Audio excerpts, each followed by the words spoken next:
We're finally here, the U20 World Cup.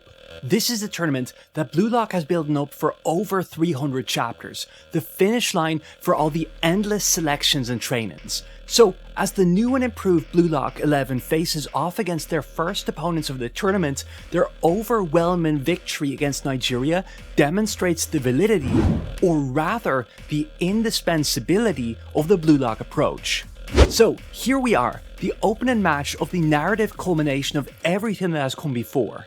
And as Japan faces off against their first World Cup rivals, the manga does nothing less than pull back the veil and show exactly how all of its central values, ideas, and metaphors slot together, and why Japan is finally ready for a World Cup victory. Enle, Orukomani Shan, and on a bit of an unrelated note, this will be the last time you see me in this room. Also, if you like what I do, consider signing up to my Patreon. You'll help me cover channel-related expenses and also get access to my podcast where I give my first thoughts on a new Blue Lock chapter every week. As Blue Lock has gotten longer, it continues to spin an ever more intricate web of highly meaningful connections and associations between various moments in the series. And in Japan against Nigeria in particular, I feel like the events of the story lose a tremendous amount of meaning if they aren't considered in light of what came before. Let me start with a look at the opponents. In many ways, the Nigerian team is like an alternate history version of our protagonists, a representation of how Japan would have fared if it hadn't been for Blue Lock. Now, I know that it's easy to dunk on the Nigerian team after they were shut down each and every time they appeared to be gaining momentum, but I don't think this is what the manga is trying to highlight about them. Nigeria enters the World Cup right after they'd been crowned the strongest football nation in Africa. More than that, the first chapter of the match sees them outdo some of their Japanese counterparts in their very area of expertise. Bello dribbles past Bachira. Onazi surprises Ariu with his jumping prowess. But more importantly still, their position in the world of football is not at all unlike Japan before the advent of Blue Lock. At the start of the story, Japanese football had improved in strides, making them a regular presence in the World Cup. Moreover, Japan was already churning out world-class defenders and midfielders. The point being, both Japan and Nigeria started out as respectable teams that, as this very match demonstrates, just need one more push to reach world class. For Japan, the raw materials were already there. All they were lacking was the mindset to seize a World Cup victory, and by implication, the same could be true for the Nigerians. One factor in particular is repeatedly highlighted for the Nigerian players. So far, they were merely big fish in a small pond, and they haven't been truly exposed to the world. These scenes are a very explicit counterpart to the Blue Lockers' experience against the World 5, back in the second selection. After weeks of isolation in a sequestered prison facility, the Blue Lock candidates finally get to expand their horizons and measure the distance between themselves and the cream of the crop. Yet, as the story progresses, it becomes increasingly apparent that this is just one part of Jinpachi Ego's extensive strategy to expose his sheltered teenagers to the world at large. As Ego sets out in the second selection, the powers that be in Japanese football repeatedly run its most promising talents into the ground by sending them out into the world with woefully inadequate preparation. The case in point here, as I've discussed in greater detail in my analysis of the U20 match, is Sai Itoshi. He left his homeland full of hopes and ambitions, but returned bitter and disillusioned after discovering the true extent of the world. In fact, the manga draws a tantalizing parallel between Sai and Onazi, Nigeria's ace striker. Just like Sai was deemed the hero of Japanese football, Onazi was hailed Nigeria's ray of hope. More strikingly, look at the clear compositional parallel between these two pages. Both feature shots of news articles about the upcoming talents in the bottom left corner. In other words, when Onazi experiences a loss like none before against an invigorated Japan, we're witnessing the exact kind of situation that Sai might have faced when he was first exposed to the world. It therefore appears highly significant that the chapters right before the Nigerian match kicks off introduce us to the very figure who presumably broke Sai's spirit.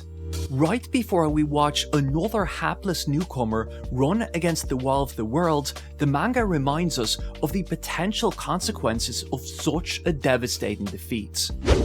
On the other side of the pitch, however, we're shown a team that has been successfully integrated into the highest echelons of football, and this is the direct consequence of their prolonged exposure to the best the world has to offer. After their match against the World 5, the Neo-Egoist League plunged them in head first, integrating the Blue Lockers into Europe's most strongest teams.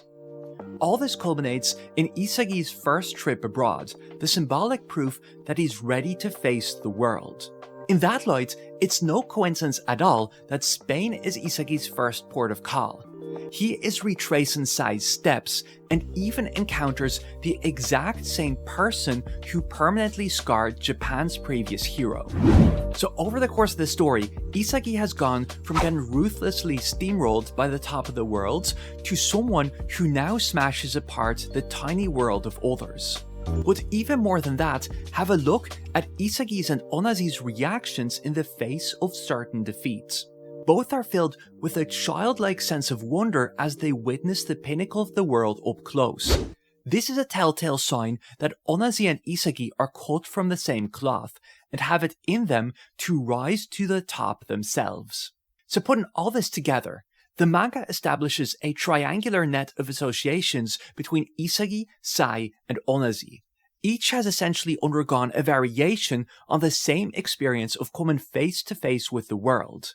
In fact, this idea is even more blatant in the original Japanese.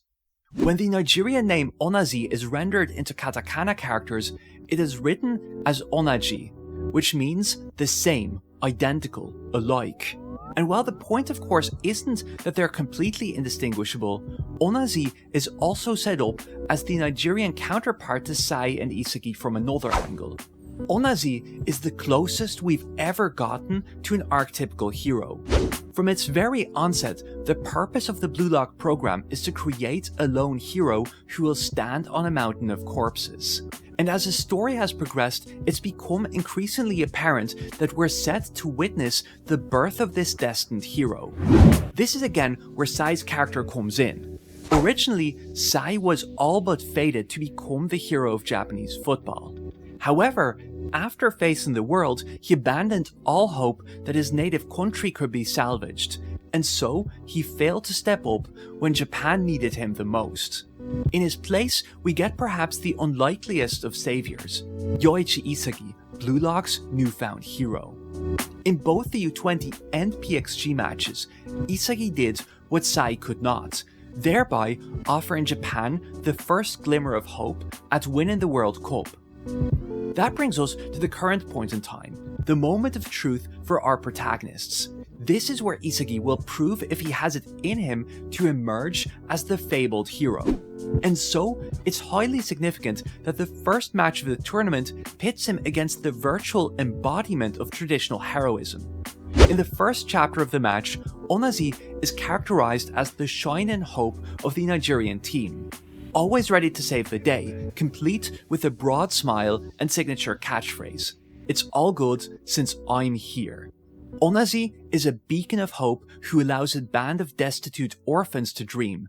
He's the knight in shining armor, ready to rekindle their spirit when the going gets tough. I guess it's time for that part of the video. Fuck me. This portrayal of Onazi as the prototypical hero figure eventually culminates in Ego's speech about the true nature of strikers. Strikers are the modern-day counterparts to prehistoric hunters, leading the charge against colossal beasts. These are the heroes we instinctively adore, with Onazi as the prime embodiment of our primal yearnings. Muneyuki, my friend, you've genuinely done a great job creating a compelling, ethnically diverse cast. And as a person from Western Europe, everything you've written about us is on. we're indeed living in a poverty-stricken hellhole, a cesspit of crime where rampant child abuse remains unchecked and the unwanted are left to starve among rotten corpses of rubbish, with football as our only path to salvation. With this one though, the associations underlying the sequence were just slightly too transparent. You might not want to directly segue from your musings on the behaviour of dark-skinned primitive savages during the dawn of humanity into a page that directly compares the only all-black African football team in Blue Lock to a Neolithic hunter. It just kinda seems like you're implying stuff about modern Africans that way, and honestly, that's rather cringe. Okay, I've said my words, so let me leave that bit for what it is. While reading the Nigeria match, I was struck by a realization that might seem obvious to you, but true heroes are few and far between in Blue Lock.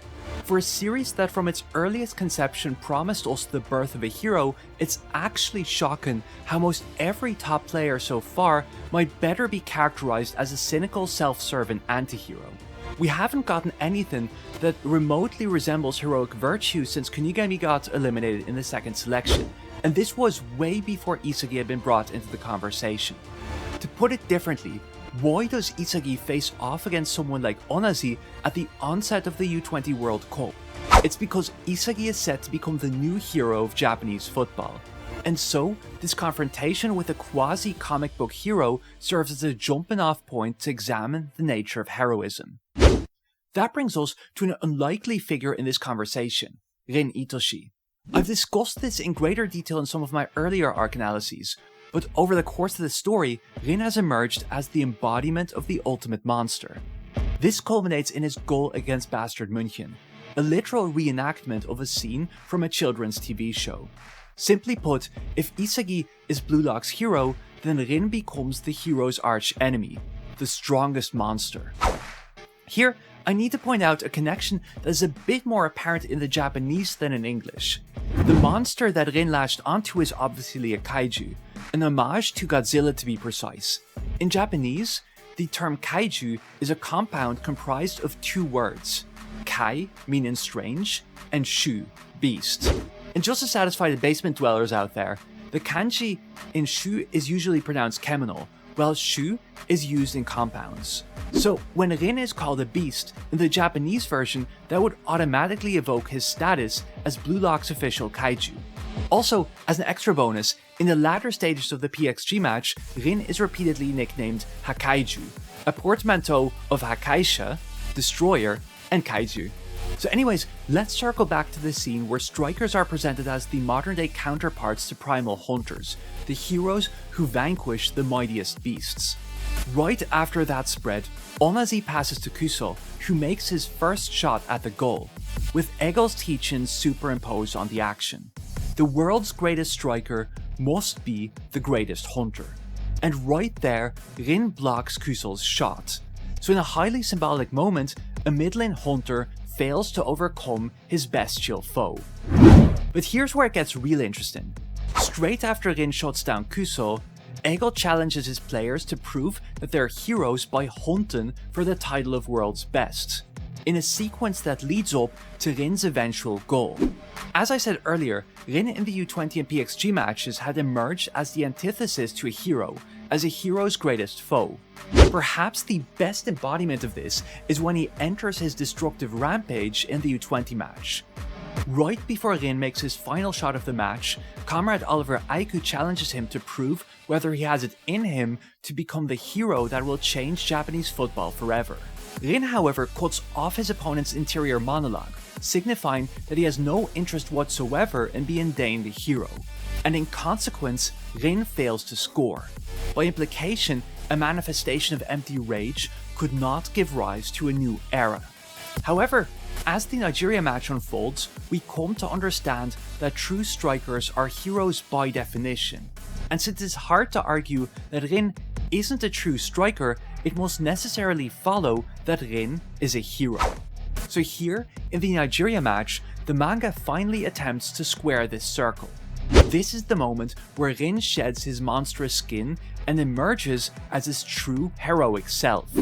The Nigeria match is really the moment where all the manga's disparate thematic strings start coming together into a unified theory of everything.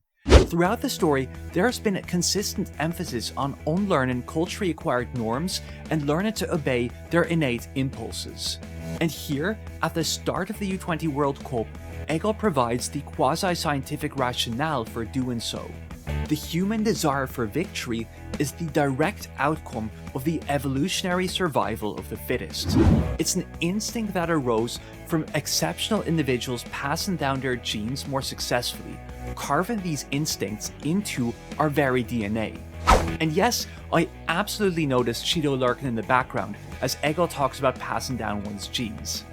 Blue Lock's assumption is basically that we are still subject to the same primal instincts that ensured our ancestors' survival and proliferation all those millennia ago. And this finally explains why Blue Lock's writer would choose to examine fundamental aspects of human nature in the guise of an edgy football comic. In the manga's internal logic, a striker is the closest possible manifestation of humanity's animal instincts. So, let's turn to Rin again. Rin's journey throughout the manga is one of the most extensive examinations of a player gradually attuning themselves to their innermost desires. We go from him violently rejecting his presumed place in society during the U20 match to him discovering the true source of his destructive impulses in the NEL. This gradual process of self-discovery reaches its inevitable conclusion during his match against Nigeria. And significantly, the process of Rin finally becoming fully attuned to his true self unfolds analogously to the revelation of a striker's true nature. To put it differently, both Rin's character arc and the broader revelations that strikers are hunters revolve around coming to understand the innermost recesses of your psyche. It's laying bare what had already been hidden away deep within. That's why the story focuses on Rin's character during this particular junction. This also explains a very striking parallel to the U20 match in this part of the story. In the U20 match, Rin's destructive trance arose from a visceral revulsion against being understood in relation to others. He rejects labels like Sai's brother, Isagi's partner, Shido's rival, and enters a state that will practically force others to treat him as his own person.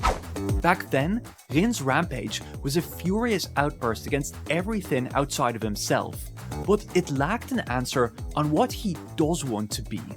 So turning now to the match against Nigeria, Rin again brings up the meaninglessness of labels like brother, rival or world's best. In marked contrast with the U20 match, however, he has now understood the egotistic yearnings at the heart of his destructive impulses.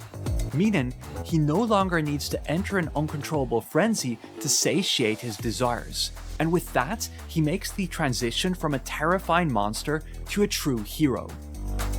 What I find really cool in this context is how Rin truly exemplifies Egil's claim that there is more than one path to herohood. In Rin's case, his heroism was born from an impulse that was first branded as monstrous, his monomaniacal urge to throw himself at the enemy and die in the process.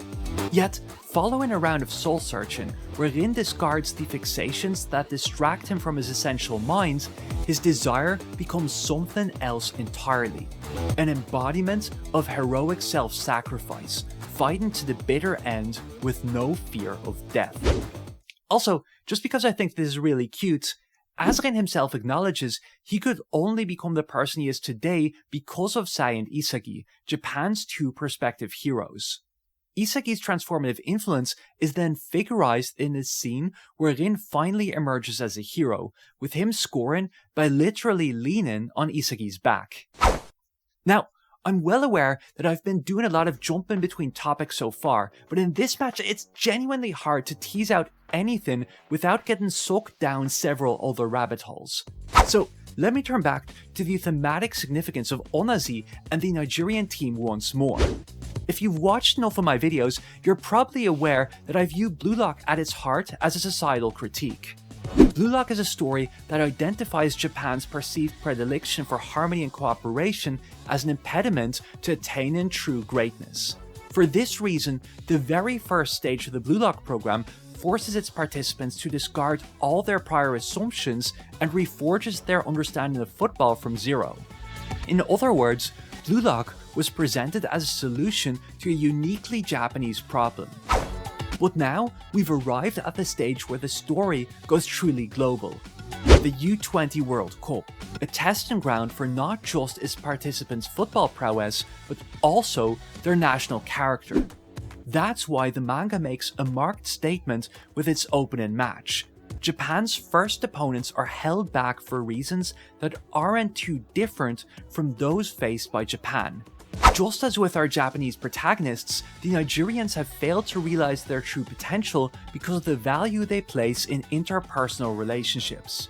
It's really striking how the backstory of the Nigerian team's core quartet is woven through the entire match, more extensively than any of Blue Lock's previous backstories. At its core, the Nigerian team is the story of a band of orphans who became a found family and acquired a shared dream. So with this, we return to my earlier observation that the Nigerians basically exemplify what Japan would have been like without Blue Lock. After all, the main shortcoming of the Nigerian team is the exact same issue that plagued Japanese football. They've prioritized the needs of the group over individual greatness. And just to make it clear, this is not a coincidence. In fact, this match presents us with the very theoretical underpinnings to explain the parallels between the Nigerian and the Japanese players. I've already talked about how the story grounds our fascination with football in humanity's primal instincts, forged through aeons of evolution. However, this genetic predisposition is only one half of the coin in this match's exploration of human nature. When Ego discusses the human desire for victory, he presents it as a prisoner's dilemma of sorts. Evolutionary competition allows the strongest members of a species to survive and reproduce.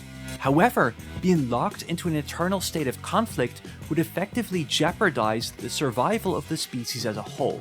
For that reason, humans have founded societies that mitigate conflict through the rule of law. This is the tension that Blue Lock identifies at the heart of human nature. If everyone acted purely on their selfish desires, the consequences would be purely self-destructive. And we've seen plenty examples of this throughout the manga. But on the flip side, a world without conflict leads to stagnation, because evolution can only arise through competition, in a literal or figurative struggle for survival. So here's the true reason why the first opponents Japan faces are shown to be killing their potential for similar reasons as Japan did before them. It's because Blue Lock wants to show that this tension between the need for cooperation and competition is an inherent facet of human nature, a contradiction that needs to be resolved by every nation, every culture, every individual. In terms of thematic build-up, Ego's claim in the Nigeria match that football is a manifestation of humanity's primal instincts is a clear sequel to his theory of evolution from the PXG match.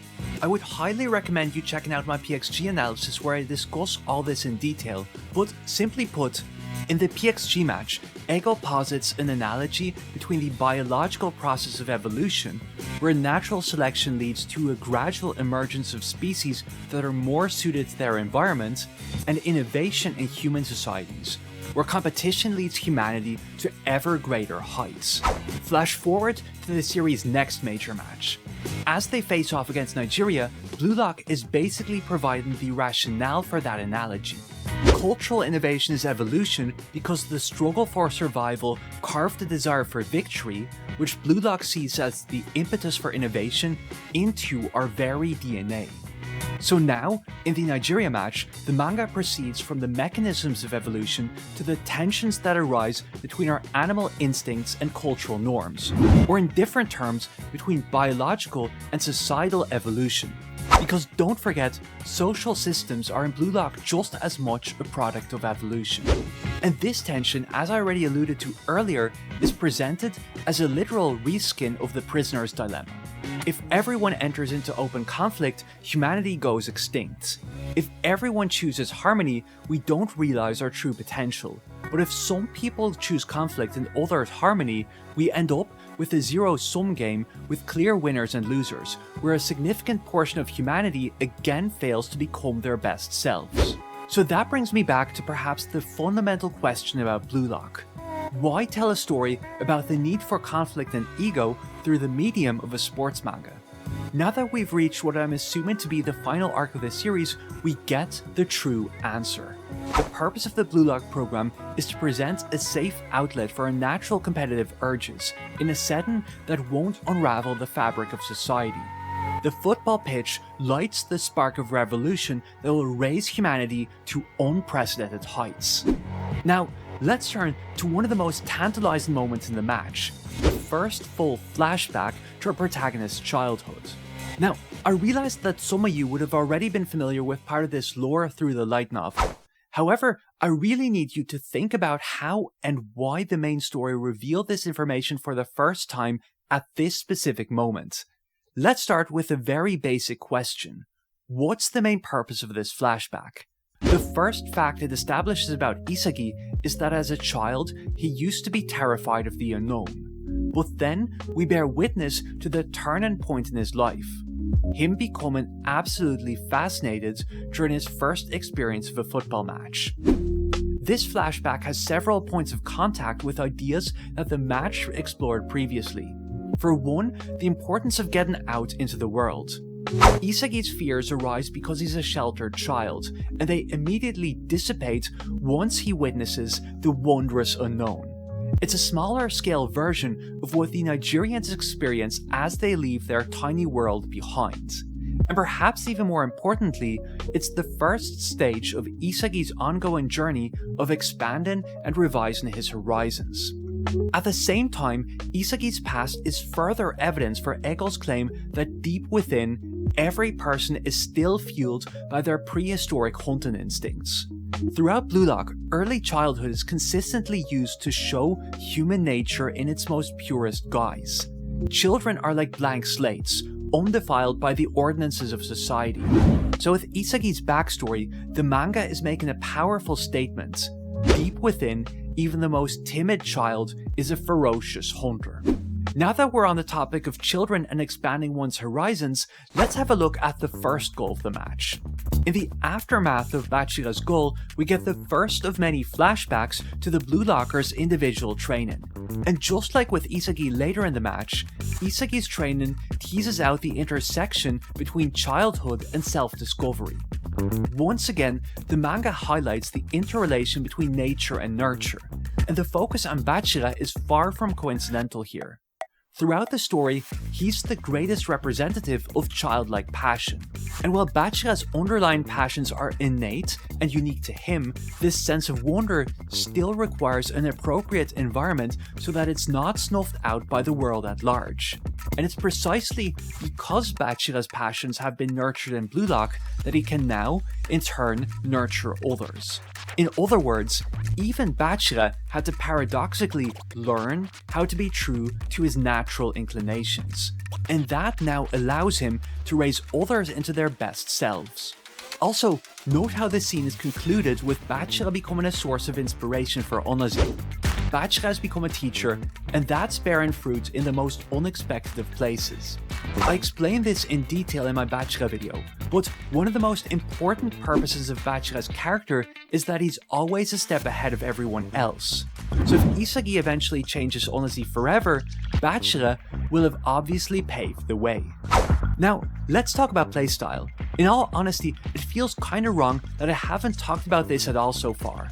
When Egel sends off the Blue Lock survivors for their individual training, he does so for a very specific purpose: to create a chemical reaction between 23 players who are all striving to be the number one.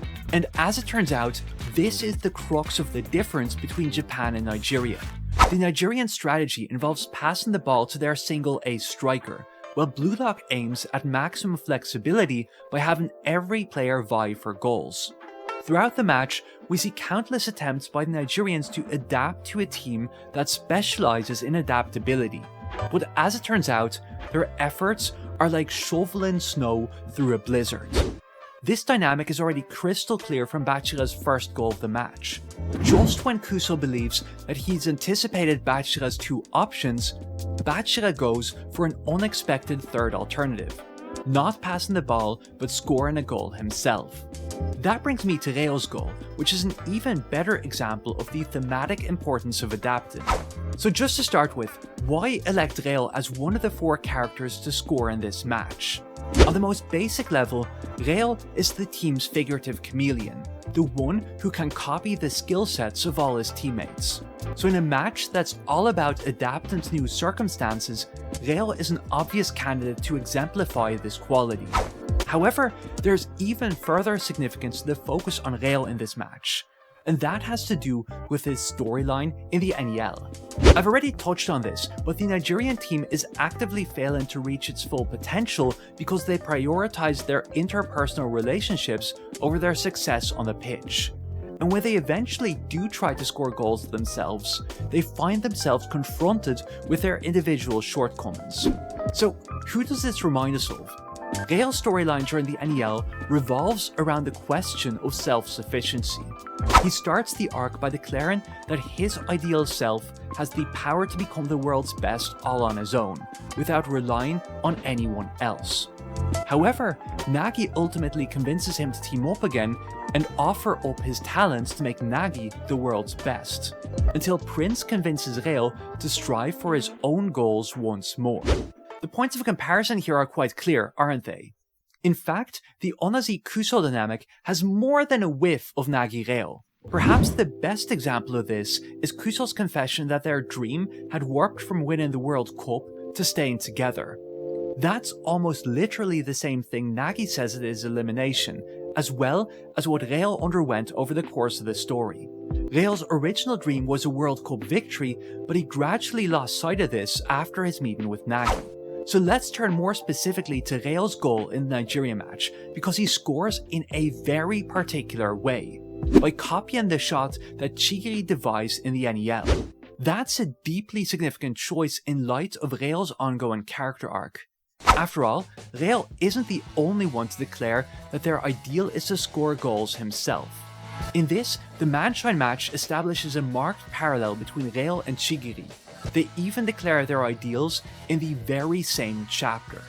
And while Gabriel falls short of his ideal as the match against Bastard München progresses, the 44-degree Panther Snipe is the technique that brings Chigiri's ideals into reality. So then, why does Gabriel score by copying this exact technique against Nigeria? It's because this is the full circle moment for Gabriel's character, proving himself someone who can win all on his own by following Chigiri's example. This goal then presents Gabriel as someone who has overcome the exact issue that the Nigerians are currently grappling with. And more than that, he has overcome this issue by realizing his true potential as an avatar of transformation. Well, I say that, but Gabriel's relationship with adaptability is somewhat ambiguous throughout the series, especially in the ways he's compared and contrasted to the true embodiment of this quality. If you want more details about this, I'd highly recommend checking out my analysis of the third selection. It's really striking how closely the portrayal of Gabriel and Isagi in the early phases of the U20 World Cup follows the earlier parts of the story. For a great example of this, let's have a look at chapter 305. When Gabriel receives Ego's letter telling him to become a master copy of his teammates, he's puzzled about the reasons why he's been given this particular assignment. However, Gabriel doesn't try to uncover Ego's motivations. He sees Ego's thoughts as an inscrutable mystery, something beyond the realms of his imagination. And, well, it probably doesn't help either that he's still processing the breakup and wants to be in his head as little as possible. But would you have it, there's one other person who is given video footage to digest. And if we compare Isagi's reaction to an even more enigmatic assignment, it's like night and day. Isagi immediately tries to discern Ego's hidden purposes and catch up to his level of thought. This contrast perfectly captures the core distinction between the two players. Where Gabriel copies the techniques of others, Isagi absorbs his rival's abilities to establish his own unique playstyle. That brings me to the final goal of the match, and there's a lot to unpack with this one. I just talked about the difference between Gabriel and Isagi's brands of adaptability, and this goal is really case in point. Isagi attempts the reverse trap that Onazi ad-libbed just moments ago, but it's modified to best complement his own individual skill sets. This is reinforced even further through the use of gun imagery with his new side shot volley. You might have gotten accustomed to Isagi's firearms by now, but there is underlying meaning behind this symbolism. He first conjured it up with his 2-gun volley in the PXG match, and here I want to highlight 3 crucial elements to understanding the significance of this new imagery, all of which maps on perfectly to Isagi's side shot in the Nigeria match. Firstly, the 2-gun volley was devised on the fly, in response to an unforeseen situation. Secondly, it was inspired by one of his rival's techniques, in that case Nagi's juggling shot. And finally, the new shot is a reimagination of his pre-existing goal formula. So when the guns reappear during Isagi's goal in the Nigeria match, they symbolize one particular facet of his playstyle, his ability to transform disparate techniques into something that's greater than the sum of its parts. But what's really striking about this goal of Isagi's is that it's his greatest innovation to date. It's a complete and utter rejection of the score and formula he has been refining since the end of the first selection. So this brings me to some broader observations about Isagi's formula. Way back when, Isagi realized that the direct shot was a latent talent that he'd been using subconsciously so far, and as such, it's been an integral aspect of his playstyle ever since. As the story progressed, however, we've witnessed various instances where Isagi's reliance on his direct shot has become his Achilles heel. And while he covered some of these weaknesses by developing his left leg direct shot and his 2-gun volley, they're in truth merely stopgap measures. In actuality, the bigger issue at hand is his underlying assumption that he can only produce consistent goals with a singular shooting technique. In other words, as Isagi has grown exponentially since the first selection, the direct shot regressed from an innovation into a shackle. It's a mental block that held him back from further growth. Isagi said so as much himself, that he shouldn't get hung up on his pre-existing formula.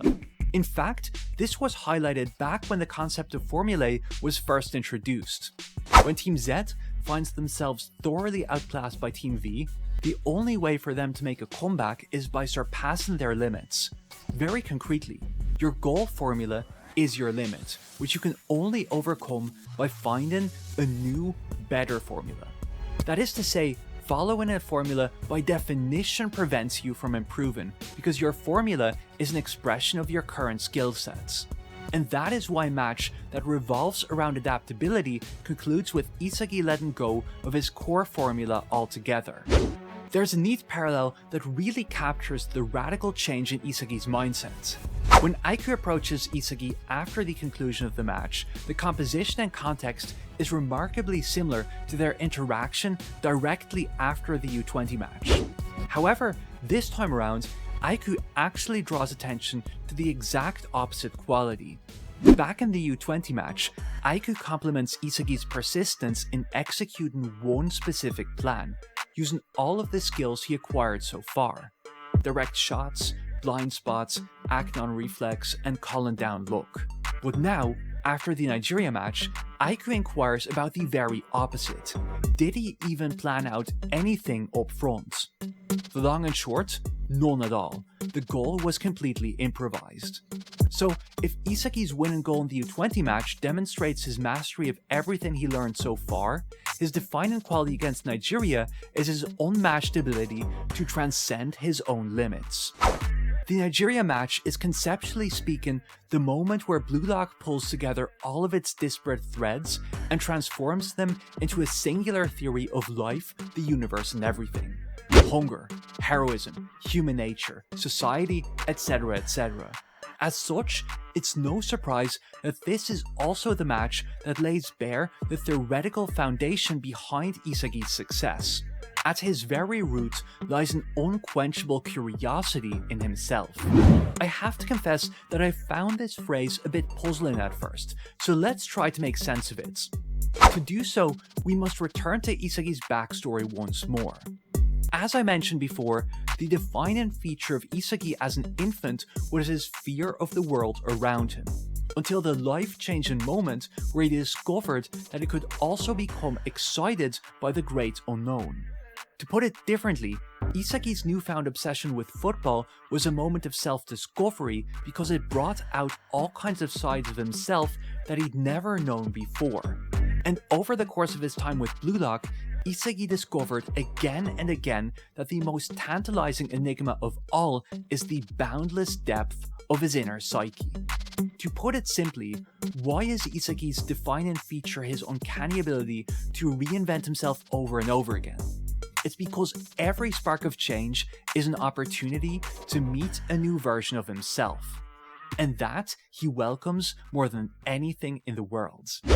With this, we've reached the moment in the video where I try and tie together all the main threads into a unified whole.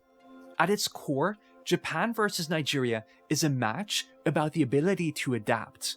It pits a team that was too late to change its ways against a squad that embodies protean transformation. This is reinforced by the way the manga finally reveals the origin and source of our protagonist's unsurpassed adaptability. All of which culminates in Isagi's most revolutionary reconfiguration of his playstyle to date. And at the heart of a match about adaptability, we find the manga's quasi-scientific explanation about why football appeals so strongly to our reptilian brains. It's because athletes are the modern-day equivalents to prehistoric hunters, the heroes who guarantee their tribe's basic survival. In essence, we've been hardwired through millennia of natural selection to adore the strongest hunters. So, while humanity has evolved almost beyond recognition, we are still fueled by the primal instincts that made our evolution possible. Or, to put it differently, watching football is seeing the evolutionary process unfold before our very eyes. And what is evolution but a series of perpetual change, of organisms surviving through gradual adaptation? So if football is like a petri dish of our evolutionary instincts, who would be the most suitable candidate for the world's best striker? The hero we instinctively yearn for. It's someone whose deepest underlying desire is an urge to constantly invent and discover, locked into an eternal cycle of evolution. My favourite moment of the Nigeria match is the scene in chapter 321 where Isagi tests the depths of Onazi's desires. After Onazi's declaration that he wants to become the world's best striker, Isagi hurls the ball into his hands. He recognises in Onazi a kindred spirit, someone who is currently undergoing the exact same harrowing experiences as he did during his time in Blue Lock. And so, this gesture is like a figurative passing of the torch, but also a symbolic reminder that Onazi has to grasp his fate with his own two hands. But right before that, Isagi said something very interesting. Do you want to make memories with your friends? He then reiterates this question as the dust has settled. So, where does this focus on making memories come from? For one, Ego warns his players against treating the U20 World Cup as the peak of their life, as a memory to fondly recall as the years pass by. However, I have a strong suspicion that there is a more personal angle to this for Isagi. Way back in chapter 1, Ichinan's coach acknowledges his team's frustration at their failure to qualify for nationals. However, he consoles them, this day is guaranteed to become a lasting memory of their time as a team, and that should be enough to assuage their disappointments. That's what it means for Isagi to make memories with your friends. It's a conscious decision to look backwards instead of fighting on in the face of despair. Onazi started the match as a player who elected his bonds with his friends over becoming the world's best, as someone who might have been satisfied to make memories with his friends. Yet, after his encounter with Blue Lock, Onazi has emerged as a changed man, and he certainly won't let this end in a memory. So, while I'm fully aware that this is far from the first time Isagi has transformed the lives of others, I think it's important to close off the Nigeria match in particular in this way, with Isagi as the catalyst of further evolution. If you've made it this far, thanks so much for sitting through another stupidly long video. I seriously thought that this would be a relatively short one, given that this chapter was only about 15 chapters, but here we are. Also, just as a heads up, I'll be taking my annual break from YouTube over the holidays. Not sure when I'll be back yet because I've got a fair bit of personal stuff to take care of in the next few weeks. But to everyone who supported me over the past year, this really means a lot to me. In particular, I want to shout out my €10 patrons: Alex Mackay, Jesus Cujo, Liam Dunseith, Melody, Orangey Legend, and Young Camus. And until next time, Mari Enigma me.